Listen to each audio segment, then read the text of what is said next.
apa nih Pak? Rasulullah. Wong ini kan ngono. Sedih terus Rasulullah Pak, gitu ya. Jadi salah satu penyakit manusia itu adalah itu, dan semuanya orang itu pasti pernah mengeluh, pernah mengeluh. Itu yang disebut dengan al-huzn. Makanya nanti di akhir nanti kita sampaikan doanya yang mungkin penjenengan sudah banyak tahu tentang itu, tentang doa itu. Jadi penyakit hati itu banyak mengeluh. Setiap orang itu pasti mendapatkan ujian tertentu dari Allah. Tidak ada manusia itu yang tidak diuji oleh Allah di dalam hidupnya. Tidak ada yang tidak diuji oleh Allah. Siapapun itu, Nabi Muhammad sendiri juga banyak ujiannya. Ujian Nabi Muhammad itu tantangannya ketika beliau berdakwah. Kemudian ujian kita itu macam-macam. Ada ujian harta, gak duwe donya piye Rasulullah, duwe donya akeh, ujian lagi tidak mau bersyukur, gitu kan? Gitu. Makanya kita itu selalu diuji oleh Allah. Kita lihat di dalam ayat Al-Quran itu, Al-Ankabut ayat 2. Ahasiban nas ayyutraku ayyakulu amanna wa hum la yuftanun. Apakah manusia itu mengira bahwa mereka dibiarkan begitu saja ketika mereka sudah mengatakan beriman? Wa hum la yuftanun. Kemudian kalau sudah mengatakan dirinya itu beriman, dia merasa bahwa dia itu tidak akan diuji oleh Allah. Nah, sedang mereka tidak diuji lagi, enggak. Justru ketika iman kita itu semakin kuat, semakin tinggi, maka semakin banyak ujian yang diberikan oleh Allah. Jadi semakin tinggi iman kita, maka semakin tinggi pula ujiannya. Orang sering mengasumsikan atau menganalogkan seperti pohon itu, kalau pohon itu semakin tinggi maka semakin kena terpaan angin yang begitu kuat. Itu manusia. Nah, jadi bukan berarti kalau kita sudah mengatakan beriman kemudian kita ini bebas dari ujian. Tidak. Justru kita itu banyak ujiannya. Oke. Jadi kita sadari bahwa setiap kita itu mesti ada ujian. Allah memberikan ujian itu sesuai dengan kesanggupan. Al-Baqarah 286 ini Pak yang sering dibaca itu, la yukallifullahu nafsan illa wus'aha. Manusia itu tidak akan dibebani sesuatu kecuali kemampuannya. Jadi sudah diukur oleh Allah Subhanahu wa taala. Orang itu diuji dengan harta, orang itu diuji dengan sakit, orang itu diuji dengan anak, diuji dengan istri atau suami. Itu sudah diukur tentang kemampuannya oleh Allah Subhanahu wa taala, dan Allah tidak akan membebani di luar daripada kemampuan itu. Itu pernyataannya Allah. Cuma kadang-kadang kita ini yang tidak bisa untuk menggali sejauh mana kemudian tingkat kemampuan kita di dalam menghadapi ujian itu. Benar. Jadi jauh mana kita kemudian mampu untuk menganalisa bagaimana ujian itu. Ini ayat tidak usah kita teruskan, ini penjenengan sudah hafal semuanya. Sedikit saja yang dulu mungkin di Ramadan dulu pernah atau di khotbah pernah saya sampaikan. Setelah Allah menyatakan ini Pak, Allah tidak membebani manusia kecuali sesuai kemampuannya. Laha ma kasabat wa 'alaiha ma kasabat. Bagi jiwa itu akan memperoleh sesuatu yang dia usahakan, wa 'alaiha ma kasabat, dan akan memperoleh resiko terhadap apa yang telah dia lakukan. Di sini kalimatnya kan dari kata yang sama, ada kasabat, ada iktasabat. Iktasabat itu dari kata-kata kasabat. Kasabat itu dari kata-kata kasabat. Nah, kajiannya itu begini. Ketika sesuatu itu yang enak, Pak, kita memperoleh sesuatu yang enak, Allah itu selalu mengatakan dengan kata-kata ini, laha, lahu, la, li. Nah, baginya orang yang sholat itu akan memperoleh pahala. Itu di dikatakan oleh Allah dengan di sini ini laha, sesuai dengan usaha yang dia lakukan. Lali itu kan artinya milikku. Kalau sudah dengan mengatakan milikku, itu kan sesuatu yang menyenangkan, gitu. Kalau sesuatu yang tidak menyenangkan, orang itu cenderung untuk menghindar. Duitku, soalnya masalah duit, makanya ngaku nek kuwi duitku. Jatuh nek liyane, mesti iso ngakoni nek iki apa kuyanane miliknya. Nah, itu satu. Yang kedua, maknanya itu begini. Perbuatan-perbuatan yang baik itu sebenarnya mudah dilakukan. Kasabat itu melakukan sesuatu dengan mudah. Orang melakukan kebaikan itu dilakukan dengan cara mudah, gampang, enteng.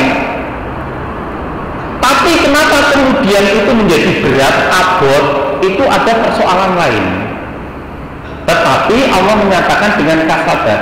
Yang kedua, ketika Allah bicara tentang dosa dan beban, maka Allah menggunakan kata-kata wa 'alaiha maktasabat, dan setiap jiwa itu akan menanggung hasil apa yang dia usahakan. Kata-katanya kan kasabat sama iktasabat. Ketika Allah bicara tentang dosa, yang dosa itu kemudian akan membebani kita sebagai manusia, maka yang pertama Allah tidak mengatakan dengan laha maktasabat, tetapi alaiha. Ala itu artinya di atas itu beban, gitu, beban.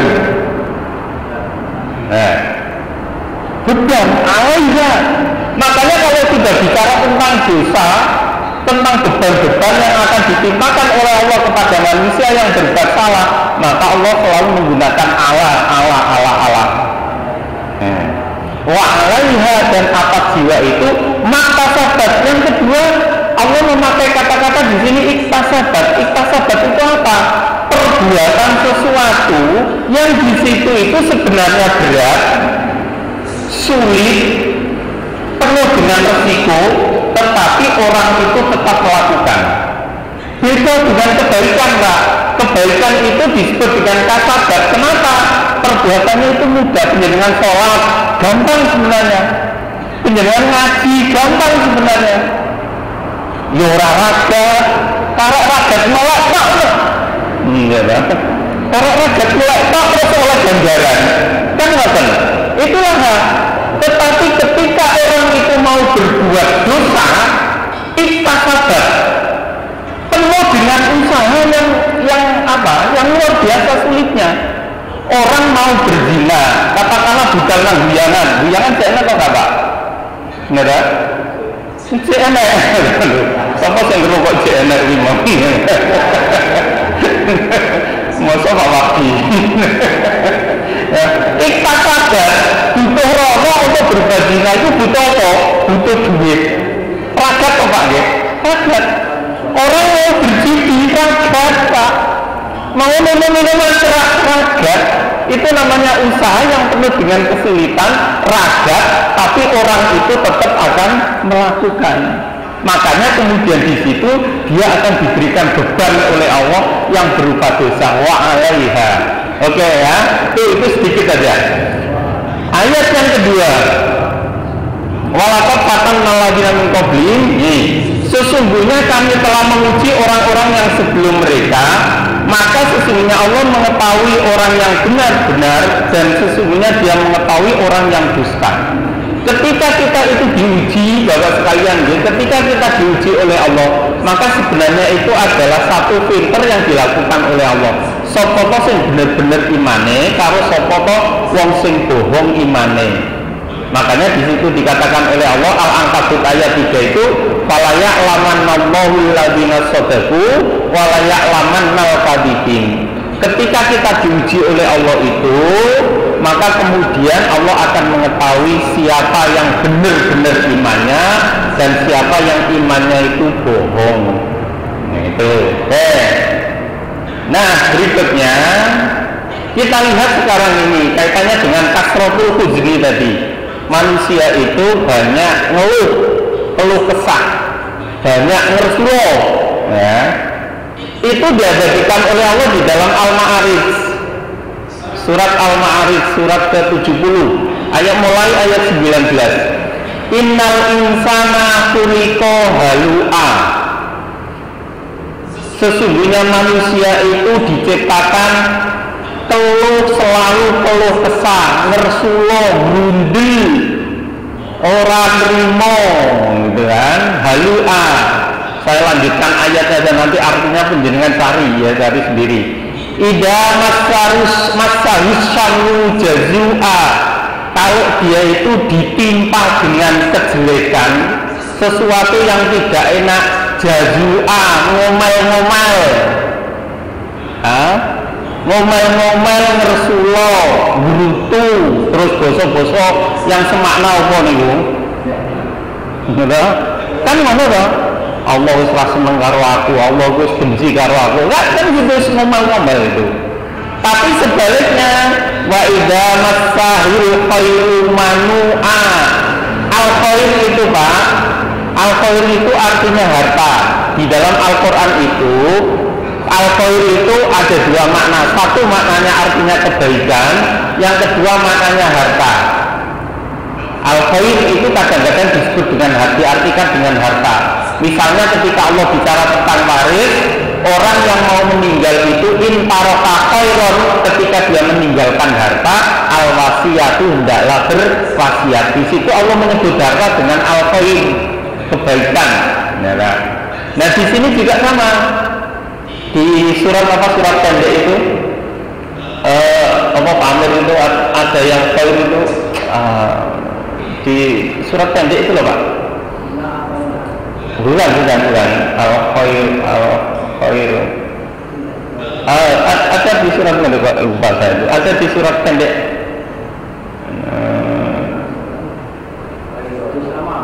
Iya hijau sama Pak, yang di pendek Pak, al-khair Pak. Ada itu kan ada khair tapi artinya juga harta.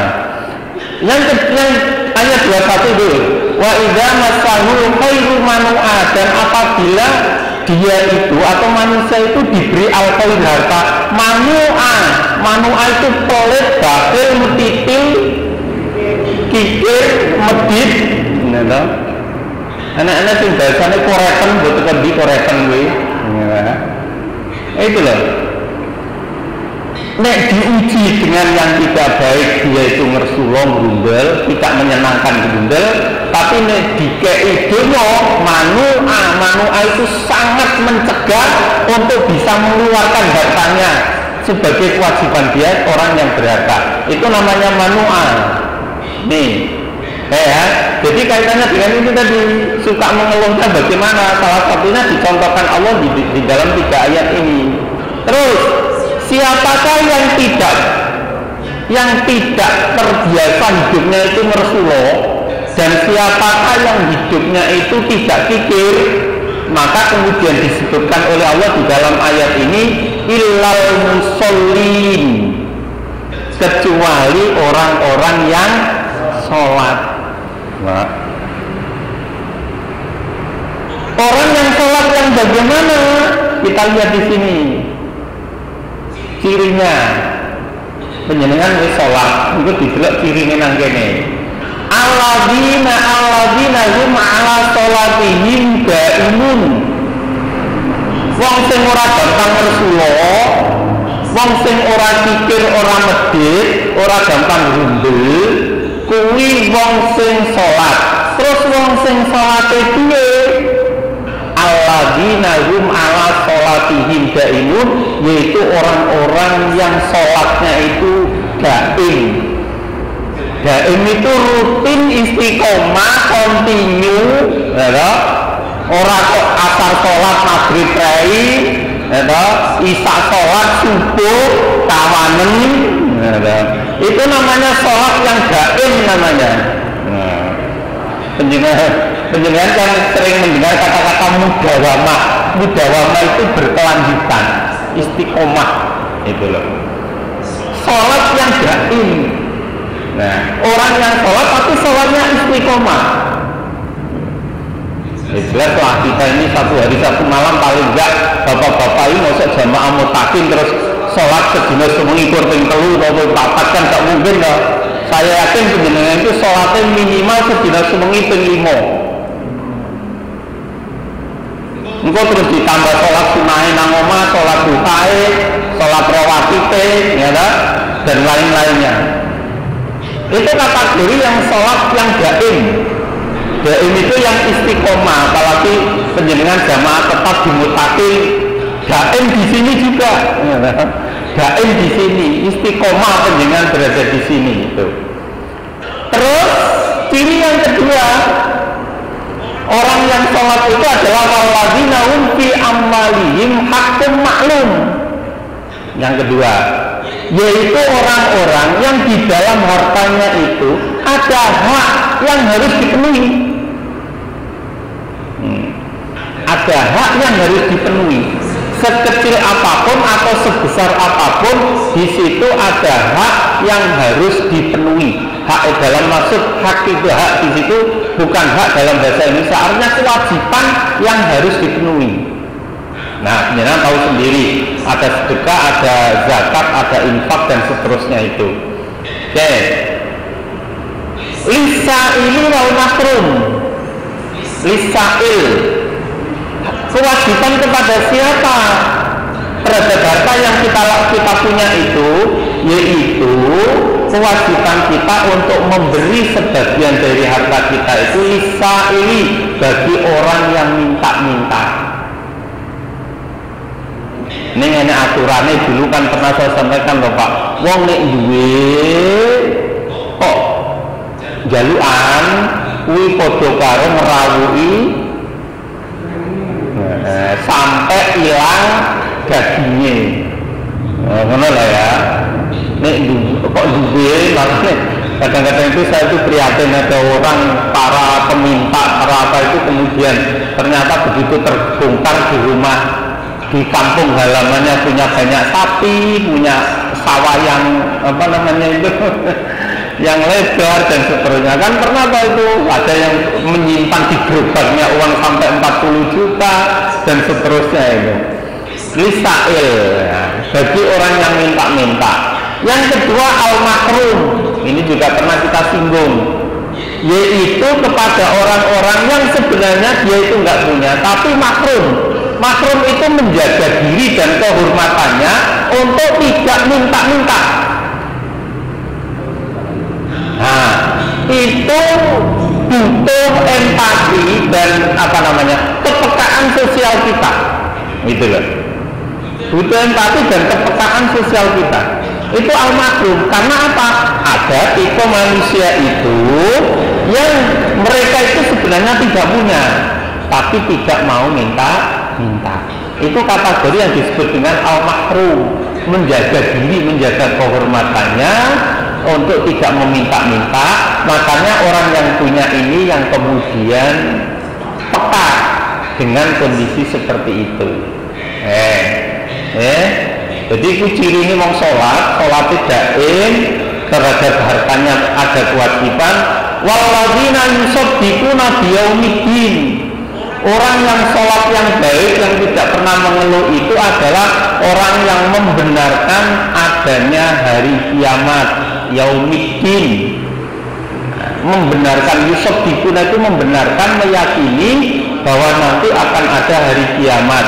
Walladzina hum min adzabi rabbihim musyfiqun.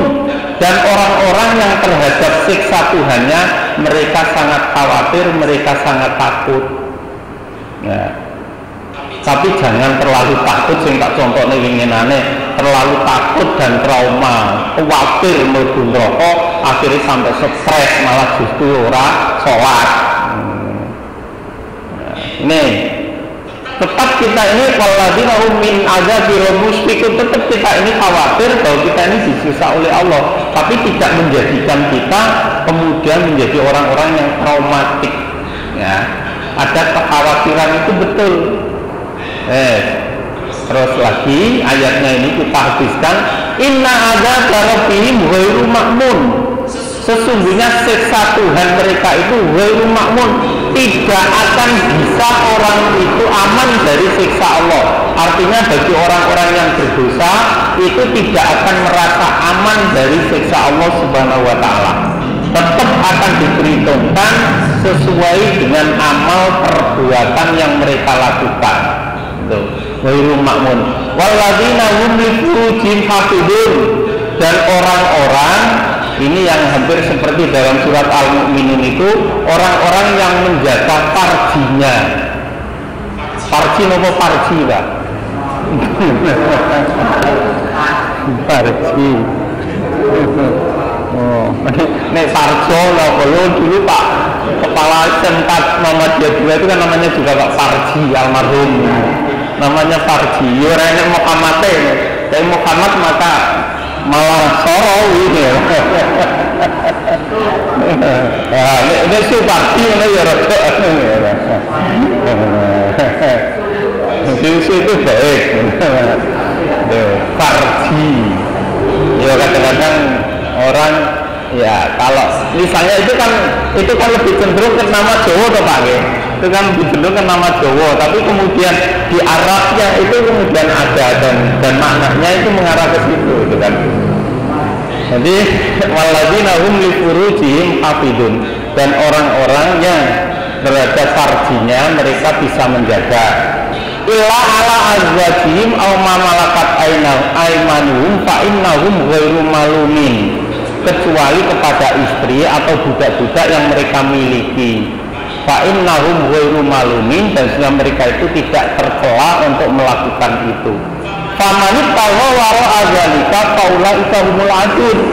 Kalau sampai kemudian mengambil jalan selain daripada itu, artinya selain daripada yang halal itu, maka dia sudah melakukan perbuatan melampaui batas. Itu makanya harus berhati-hati. Nah, itu yang digambarkan oleh Allah sekalian, yang digambarkan oleh Allah di dalam Al-Quran tentang tadi. Pertama, Allah bicara tentang karakter manusia yang suka keluh kesah, yang suka ngersuloh. Kemudian yang kedua, Allah memberikan gambaran kepada kita siapa yang tidak gampang ngersuloh itu, yaitu orang yang sholat. Orang yang sholat, yang tidak ngersuloh itu yang sholatnya bagaimana, maka diturunkan oleh Allah ciri-cirinya sampai pada ayat yang terakhir itu. Nah, jadi kita kembali kepada diri kita masing-masing. Apakah dalam hidup ini kita masih saja selalu ngersuloh dengan apa yang terjadi pada diri kita? Ngerumbel, ngersuloh, ya, terhadap mungkin ujian, mungkin suatu cobaan yang diberikan oleh Allah kepada kita. Kita sudah sholat Pak, ya, kita sudah sholat kita tentrem, rapi, disiplin, ya, sesuai dengan waktu, misalnya gitu kan. Tetapi kalau kemudian sekali dua kali ngersuloh itu sebenarnya tak apa-apa. Oleh wong ngersuloh itu oleh, tapi sing ora oleh itu kan kasrotu itu jenis. Terlalu banyak ngersuloh. Soal itu salah satu watak dasar. Ngersuloh itu salah satu watak dasar manusia. Sulit untuk hilang. Kode karo muring-muring seneng, ya, kemudian sedih, susah, ini watak dasar manusia yang diberikan oleh Allah. Tetapi kalau kita itu sedih terus, ya salah. Kalau kita itu senang akhirnya tak uripe, enak apa ibu, ini berarti sudah di luar kenormalannya. Nah, di luar kenormalannya. Oke, lanjut Pak ya. Nah, ini masa ada lagi nih. Katakan ini ada 32-33. Walladzina hum li amanatihim wa ahdihim rahun. Orang yang sholat itu selalu menjaga amanah. Walladzina hum bi syahadatihim qaimun. Dengan syahadatnya dia pegang teguh. Nah, kemudian diulangi lagi, walladzina hum ala sholatihim yuhafizun ulaika fi jannatin mukramun. Orang-orang yang seperti itulah yang nanti akan dimasukkan oleh Allah ke dalam surga, yang senantiasa akan dimuliakan oleh Allah Subhanahu wa Ta'ala. yang akan dimuliakan oleh Allah.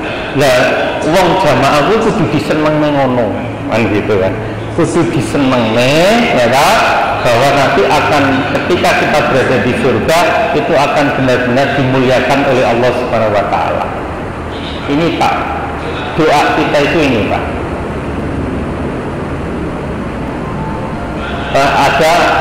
Ada yang Allahumma inna na'udzubika, ada yang doanya itu dengan inni a'udzubika, inni a'udzubika.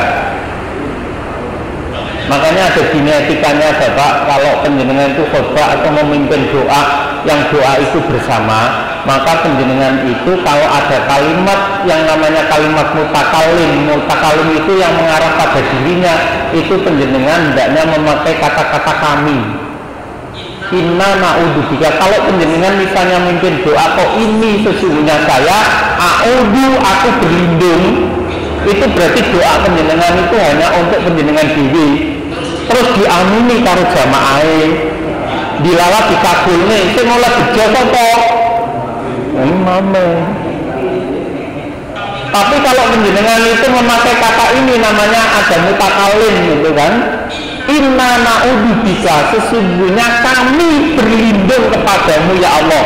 Berarti imame sing mimpin donga ya berlindung, penjenengan yang berdoa juga berlindung. Makanya teksnya doa itu kalau doa bersama penjenengan ganti. Kalau sendirian misalnya penjenengan doa sendirian yang tidak diamini oleh jamaah, maka penjenengan membacanya Allahumma inni a'udzu, bukan na'udzu. A'udzu aku berlindung. Tapi kalau penjenengan doa bersama-sama maka inna na'udzu, atau dalam kalimat-kalimat yang lain. Nah kadang-kadang kan enggak Pak, karena mungkin dari sisi pengetahuan bahasanya yang kurang, akhirnya disamakan aja. Dungone kanggo wong akeh kami, tetapi kalimatnya a'udzu aku. Terus jamaahane amin. Ya toh?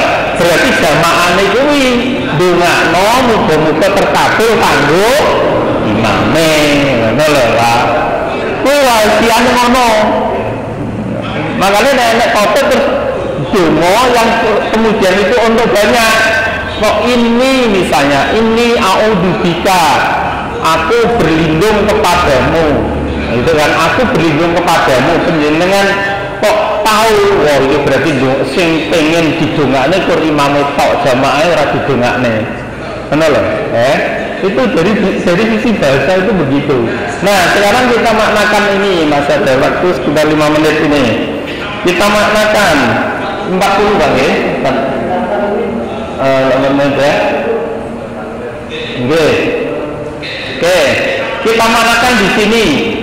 Ya Allah, sesungguhnya aku berlindung kepada Engkau dari bingung dan sedih, minal hammi wal huzni, sedih keluh kesah, ya kan? Jagaken Rasulullah Mbah ya, jagaken Rasulullah. Oke, berlindung dari itu. Yang kedua, wa na'udzubika minal ajzi wal kasali, dan aku berlindung kepada Engkau ya Allah dari lemah dan malas. Pernah wong lanang gak tahu semangat, komak-komek, budal ngaji ya komak-komek, budal sholat komak-komek, budal kerja ya ngono, males, lumbrak-lumbruk orang duwe semangat. Lho itu berdoa supaya berlindung dari itu. Ojo sampai terutama dari wong lanang terus komak-komek gitu kan. Yang kedua malas, wal kasal itu kan malas. Berdoa agar tidak menjadi orang yang malas kerja, malas ibadah, malas liyane. Orang itu kalau sudah kena sifat malas itu udah repotnya luar biasa itu. Biasanya kalau seperti itu orang suka menunda-nunda, ya kan? Umpamanya waktunya ada sholat waktunya sekitar setengah jam, cek suwi, itu kan orang yang malas itu cirinya kan gitu, tidak terbinas itu. Selanjutnya adalah wa na'udzubika minal jubni wal bukhli, dan aku berlindung kepada Engkau dari pengecut dan kikir. Ojo sampai jadi wong pikir bukli. Penjenengan kalau mengucapkan kata-kata bakhil itu dari bahasa Arab ini. Bakhil itu, buklun itu bakhil kalau bahasa kita. Jadi berlindung kepada Allah, tidak jadi orang pengecut. Penjenengan maknakan sendiri pengecut itu bagaimana. Yang kedua adalah pikir. Jadi sudah kita ungkapkan. Selanjutnya adalah wa na'udzubika min ghalabati daini, dan aku berlindung kepada Engkau ya Allah dari lilitan utang.